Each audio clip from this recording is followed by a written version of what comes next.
we're dealing with the 5 stages of a job search today. So let's look at the very first stage in finding a job is to network.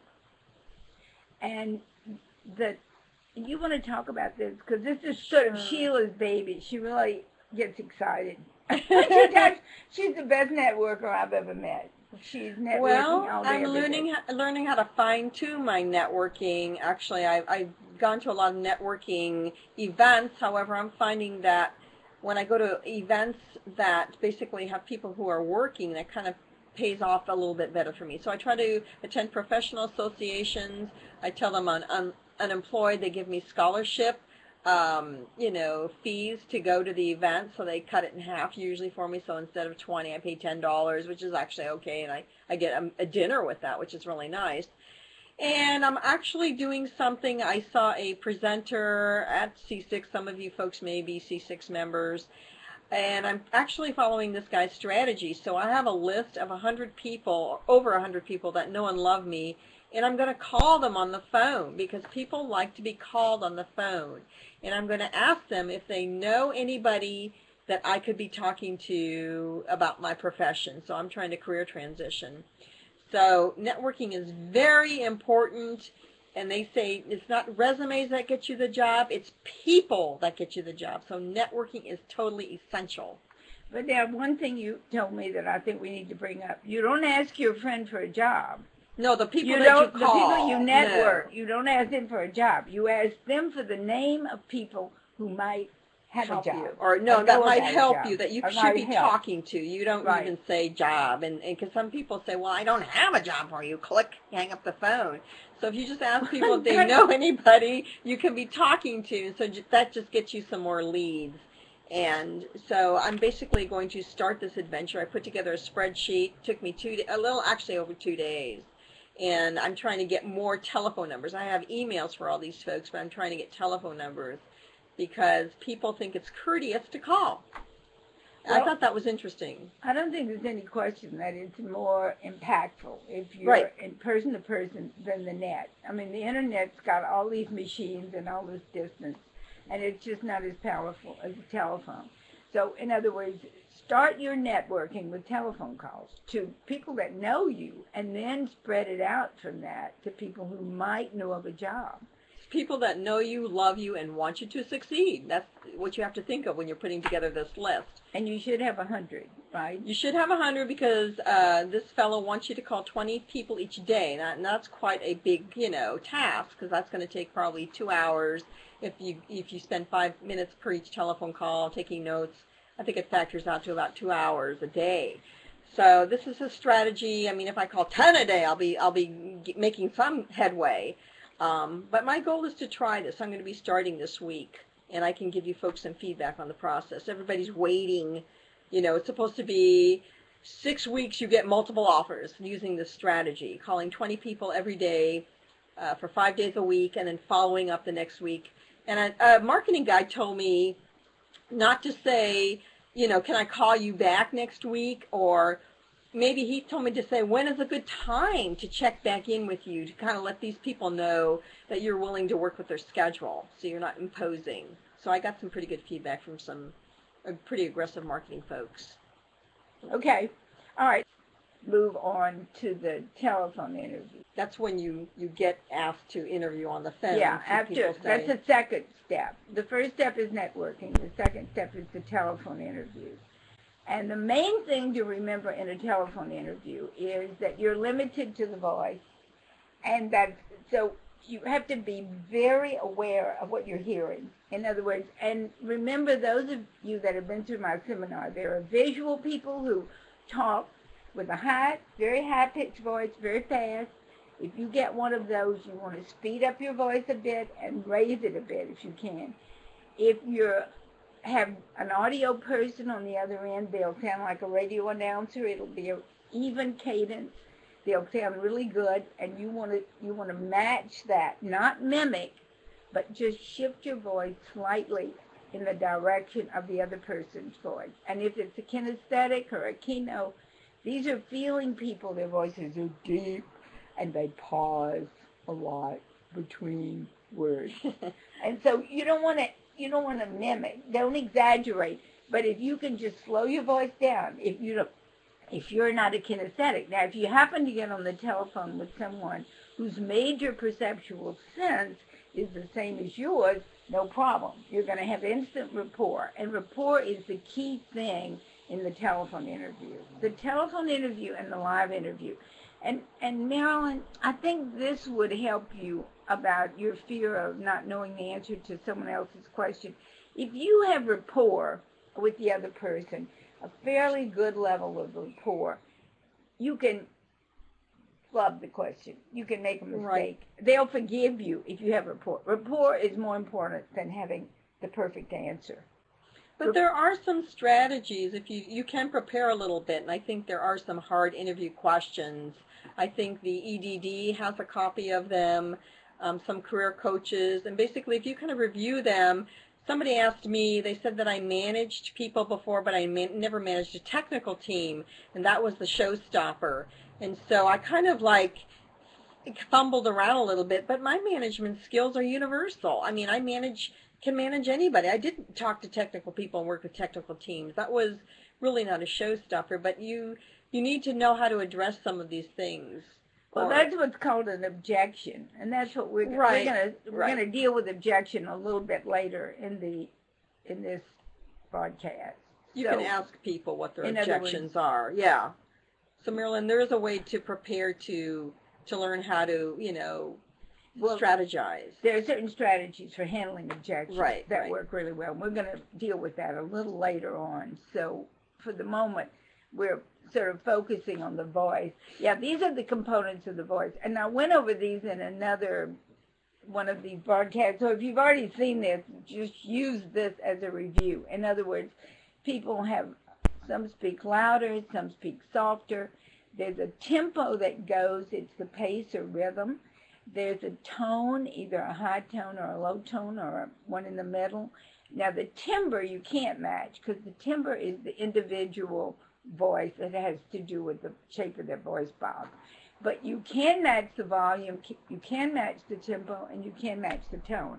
And just be real careful. Don't move into mimicry. But a slight adjustment will actually make it easier for them to understand you. Kinesthetics take a little longer to understand the spoken word than do visuals. So pay attention to that. That's the best way you can get rapport on the telephone. So you're saying that a visual person has a different tone, tempo, auditory person has a different, and a kinesthetic person has a different one. So if you can figure out what type of, perceptive person that speaker is, you can sort of match how they're talking to you, and their voice, tone, and tempo will tell you whether they're a visual, an auditory, or a kinesthetic. Okay. And that is very powerful information for setting up rapport. Okay. If you join them in their world, in their language, rapport is almost assured. Okay. Now the next slide is sort of the answer to that thing about those stock questions that show up. Okay, this is how and if you get a question that you have not prepared an answer for, take a deep breath, sit back, and take a moment to think about the answer. Like the one that Sheila just mentioned where they said, oh, but you have not managed technical people. Well, one good answer for that would be to ask the interviewers, so in your experience, technical people are that much different than just regular people in a corporation? Is that, in other words, you let them, because actually I've trained technical people and I've trained management and I've trained the manufacturing floor, and human beings aren't that different, truthfully. Right, when it comes to management practice, that's very true. Another difficult question that comes up is, tell me about yourself. That's almost like, wow. How do you get that into a concise little thing? But that's important, that you already have that. A script written. Worked out. Yeah, right. And don't memorize it. I mean, don't get it to where you're like a rote and like you're just spilling, a speech. Don't do that. But have a clear idea about what you want to tell them. I mean, if you've got a whole lifetime to cover, they tell you about yourself. Wow. You don't want to start with, well, I was born in a blizzard in the panhandle of Texas. That's probably not what they're interested in. On the other hand, I think it's a good idea that you give some thought to that before you go into the interview, especially if you want the job. If you're just sort of gathering information about what jobs are available and you don't care whether you get this job offer or not, you don't have to do that. You know what I'm thinking? I'm thinking what we might do, Jeannie, is maybe I can get my list of difficult questions, and what we can do during one of these sessions, maybe present some of them or give a list to you guys and show how we would respond to them or coach you to respond to those. I think that would be helpful. Let's do that. Okay, I'll get that list together because I have lists. Okay, this is a very useful strategy to use in an interview. In other words, a reframe is describing how something to which someone else objects can be perceived as a benefit by considering it in a different context or meaning. In other words, the way you reframe something is in what situation would the thing that the customer is objecting to be useful. So, and the other question is, where would it be useful? What other meaning could be assigned to the client or the interviewer's objection or whoever's objection that would make it useful? How could it be useful? In other words, what you want to do, it's the idea of enlarging the viewpoint, enlarging the picture that's surrounding the data so that you have more data. And it's really fun once you start reframing. In other words, like if you walk out and say, oh, it's raining, and you're thinking, oh, I'm about to ruin my new shoes, but someone that's with you says, but you have an umbrella, and rain's fun, you know, rain's wonderful, it's cooling things off, and why don't you take your new shoes off and carry them and walk through the puddles? The children love it. In other words, you open up to a new way of what's happening, a new way to think about what's happening. And this is very useful not only in a job interview, but in your life, to notice the things that seem to be awful and that actually have some really good pieces to them, if you just shift your awareness to the good pieces. Yeah, my friend just landed a job. Actually, a lot of my friends are getting jobs, so the industry is picking up. And she asked the interviewer at the end of the interview if she had any objections, if there were anything, issues that she had, you know, with her as a candidate. She just bold-faced asked her, and the lady just went, wow. You just like threw me off here. And I don't think she had any objections. I think she was actually one of the ace interviewees. But it was kind of an interesting thing. And she did get a job. She got the job. She got the job. And I don't know if that's because she said that, but I think that's a good idea. She asked if there was any objections. Getting it out is a good idea. Yeah, so that's kind of interesting. Do you have any adventures in job interviews you want to talk about? I usually tend to get the job interviews that I have, because I always think it's interesting to ask the other person what their experiences were working for the company they're working at right now. Right. So I just try to involve the people whom I'm talking to. Not more like it's not, I always see it that it is not an interview at a police station where you're being interrogated. Right. You know, I always see it as just an ordinary conversation with other people. So I involve them in the conversation. So. And that works. And that works because then you don't get that scared as well, because you know that, you know, they're not the bad guys trying to get information from you, but it's just an interaction. Like a good... So you make it an equal playing ground. You kind of, like you said, engage them in a friendly conversation. Yeah, because if you learn a little bit more about them, then they're not so intimidating either. So. That's a good strategy, definitely. A lot of people go into interviews that's a good idea. Frozen solid, you know, afraid. Okay. Yeah. That's another turn of event. Okay, let's do the next slide. In other words, if you run into an objection, one way to handle an objection is by reframing it, looking at where it would be useful. And here is additional information on that. An objection is a valuable signal to review where you are in the interviewing process. In other words, you want to check to be sure you have rapport. Have you determined the interviewer's outcomes? You know what they're looking for? Have you gathered high quality information about his or her needs? And you know, one of the ways to gather that high quality information is to say, if you could find the perfect candidate for this job, tell me what that would be. That's a good And point. if you can get the interviewer to tell you, then you can find out whether you'd be the perfect candidate or not. I mean, this is very important, that this job be the job you want, not only that you get the job, but that it fits a lot of people your are desperate. capabilities. Yeah.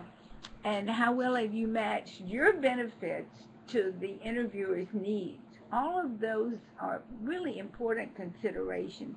In other words, your overall strategy is to pace an objection, reframe it, or qualify the objection, and resolve it by matching outcomes, your outcome and this person's outcome. In other words, she doesn't want to hire you if you're not the right person for the job, and you don't want to take the job if it's not the right job for you. So that's often overlooked. We get sort of panicked over not having a job, and we forget that it's not only important to find a job, but also find one that's right for you. That you want to stay there for a while, unless it's a taxi job. Then we get to the live interview, and a lot of the things that we've already covered for the telephone interview are also pertinent for the live interview. There is one other thing that I think is often overlooked that I think is important, and it's on the next slide. And this is to keep this in mind, that the interview begins when you walk in the door. So be careful how you walk in the door, how you open the door, and how you enter the room. That first impression is so powerful. I mean, does somebody make up their mind about you in like how many seconds or minutes? Often. Many people do, as soon as they see you. Wow. So be careful how you, I mean, I can remember role-playing this in some seminars where people kind of crept into the room, you know, and then they were all but on their knees asking for help of their boss. You know, that's not what you want to do in an interview. You want to be confident and competent and stand up straight and send that message that I'm in control. Okay, and then the next one is the strategies that we've been applying to the telephone also apply to the live interview, obviously. I mean, the voice is still important. You just have some see information and some more feeling information. But you still need, if you can find out the major perceptual system of the interviewer, that will speed up the rapport. And also, if you try to find out from the interviewer what he or she is looking for, you want to know what their criteria is. That's really important. Okay, next slide. Well, this makes that explicit. What does the interviewer want? Can you fill it? Do you want to fill it? That's a big important thing. Yeah, people never think about that. They always go in saying, you know, they're like on the vulnerable end, like, give me the job, I need the money. I mean, that's how some people go into these things. That's not the best attitude to have. Yeah. The best attitude to have is that you're exploring whether this job is right for you. At the same time, you're convincing the interviewer that you're right for the job if you decide you want the job. But you have an important role to play in the interviewing process. Okay, next slide. After the interview, review your own outcomes and do you want this job? That's very important. We mentioned that several times. Okay, and here are the 5 steps to find a job. To remind you, networking. Be sure and make your list of 100 people and begin to telephone them. Telephone 20 a day. Ask the question. The question is, do you know anyone that I should be talking to? Because I'm looking for a job. You can tell them what type of work you've done, what type of work you want to do, and is there anybody that they know that you could be talking to? So you don't ask for a job. Just ask for a referral to talk to somebody. And then you get the telephone interview where you want to be aware of what their voice is telling you about their favorite perceptual system and how to get rapport. And then you get a live interview, and you want to do the same thing. You want to join them in their favorite system so that you can have a lot of rapport and be sure, and you interview them as well as allowing them to interview you. Right. And be sure you want the job. Okay? I see it's right on the button of 12 o'clock. Oh, You you are lost video and sorry. sound. Well, sorry about that, but we have to go anyway. So, hope you can come next week. We'll let you know what the topic is. Thanks for being here.